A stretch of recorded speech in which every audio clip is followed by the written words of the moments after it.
Hi, Lisa. How are you? Hi, how are you? Thank you so much for having me. Of course, it's nice to meet you. I Nice know to you, meet you as well. yes. I know you were a little blindsided last night, but it's been what, like 12 hours now. How are you feeling and who are you feeling most betrayed by? Oh boy, where do we start? I am completely blindsided. I did not see this one coming. I don't know if I was a little too gullible or believed all of the truths that every single one of my house guests was telling me, but did not see this one coming. You know what? I feel most betrayed by my friends and my alliance members in the house because I thought they had my back in the way that I had theirs. Hmm. Okay. Is anyone specific? Um, I thought I had at least 7 to 8 votes in the house, no Wow. Okay. matter which way it went. So I thought I had the unicorns, which was Rubina, Leah, myself, and Brooklyn in the flower power room.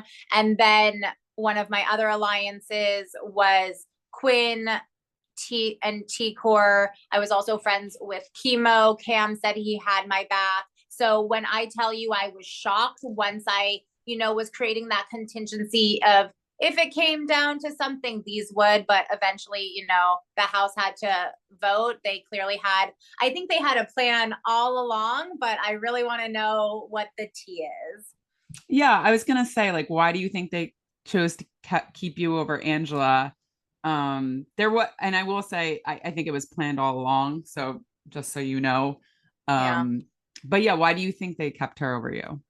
You know what? I think I was a target and a threat, and that just means I was really good at playing the game, and they wanted to get a strong one out earlier rather than later. Okay. When it comes to Angela, obviously you guys didn't exactly see eye to eye. Where do you think this all stemmed from? I know at one point you were like, I don't really want to be associated with you personally or professionally outside the house. Do you think that sparked something or it started before that? I mean, let's all remember that she put me on the block day one, and she picked the wrong girl. I mean, I'm going to fight my fight. I'm going to win that first power of veto. I am going to start playing the game. I'm going to start pulling people into the room and having very transparent game talk. And I set the tone for the season, and I stand by how I handled everything. So, to each their own, but I played my game and I got my head in the game as best as I could. Yeah, you're not going to get along with that, that happens. It's okay. I'm not everyone's cup of tea, but best believe there's always going to be a little garnish or edible glitter on that tea. Well, we'll get to that. Yeah. I know you had a sort of a confrontation with Angela outside. I think she referred to you as Tinkerbell, which I think that's kind of cute, to be honest. But what happened there? Like, what happened in that fight? Why was she so upset? Or You why were know you what? so I shocked? will say from me, it wasn't a fight. It was just me setting a boundary. She wanted to try to align and work with me when she felt like she didn't have anyone. And I said, actions speak louder than words. So throughout the week, I was very cognizant about her actions and words throughout the house if it would be someone that I could work with and that I did want to befriend in the house. And ultimately, it's something that didn't align. I operated on a transparent as much as I could game. And so I just told her, hey, like, doesn't align. And she took that very personally and built her vendetta against me. Got it. I know Tucker also sort of confronted you and thought you had the upgrade. It was actually Quinn and Mackenzie. What's your reaction to that? I knew it was Quinn. Oh God, my intuition was right. There was a moment in the bathroom. We're all in the bathroom, which I called the spa. We did cucumber and lavender tea in the spa. So we were in the spa, and I just looked at him. I go, "How's that upgrade?" And he was like, "You have the upgrade." I knew it. I knew it. My intuition never lies. Oh my gosh. Tucker also questioned that you were a chef and he wasn't a big fan of your glitter. What do you think of his culinary skills? You know what? There was some really good when I was a have not. he was cutting up an apple, and there was some delicious sounding ASMR when I was hungry and when I really wanted a bite of that apple. So, you know what? We all have different styles in his cooking. We both said that we wanted to try each other's food, but he was a have not first week. He put me up the second week, and third week, I'm not there. So I guess he will have to hire me to try my cooking now. Plates by Lisa, here we come. Okay. No glitter for Tucker though. I don't think he likes glitter. It's okay. Consent's important. If you don't want edible glitter, I won't put edible glitter on your food. Okay. Do you think you would be friends with Angela or Tucker outside the house or not really? Tucker, yes, I would love to get to know him outside of the house. He was playing his game. I think I saw pieces of the real Tucker, or what I think is the real Tucker. But I would be open to connecting with him in the real world and, you know, getting cooking in the kitchen, because we never did have that cook off. No. And Angela, again, doesn't align me. So good luck on your journey. And, you know, I'm going to stay in my lane over here. Totally fair.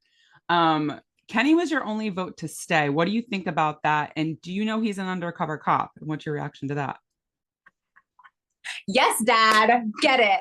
The dad of the house. I mean, go Kenny. Good for him.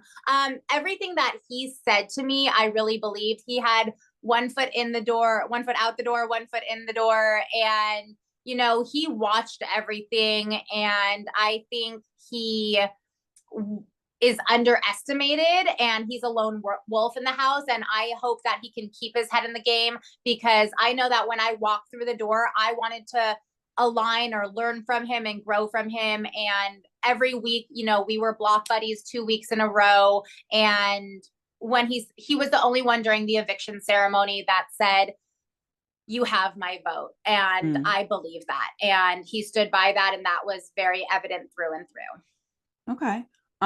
So Cedric won HOH last night. Who do you think he's going to target? Did you know that?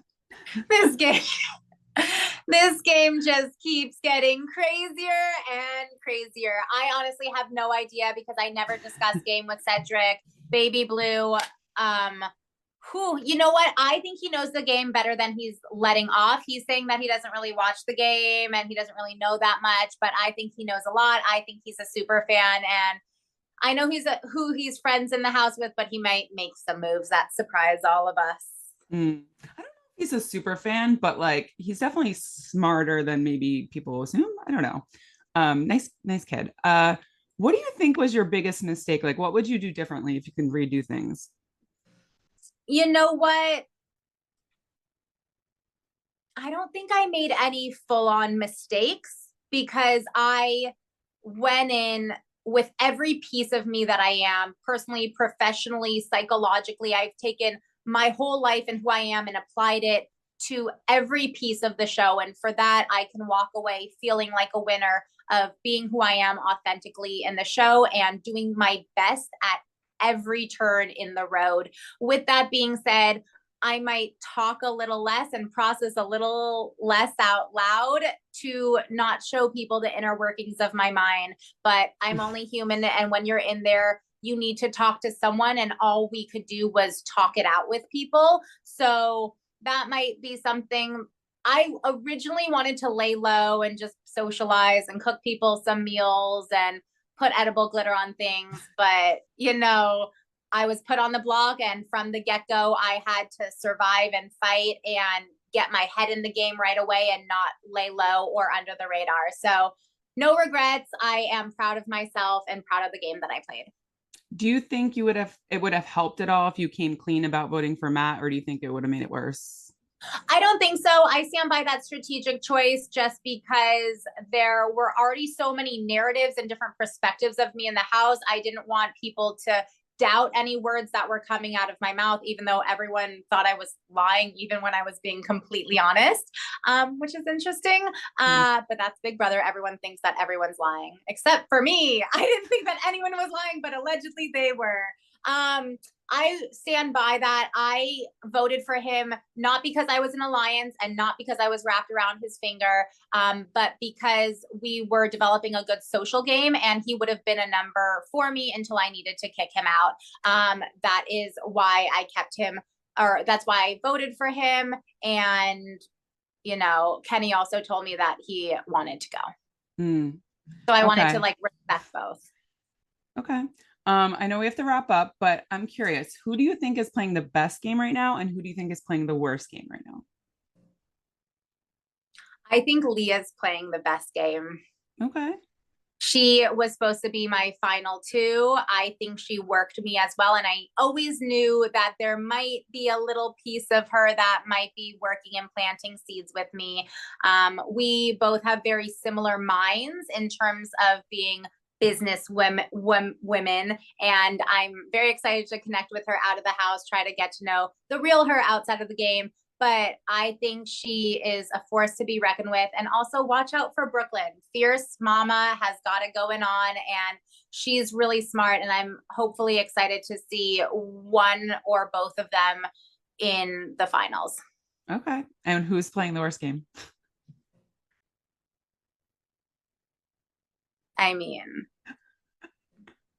It doesn't need to be said. doesn't need to be said, but all I will say is Tinkerbell is here.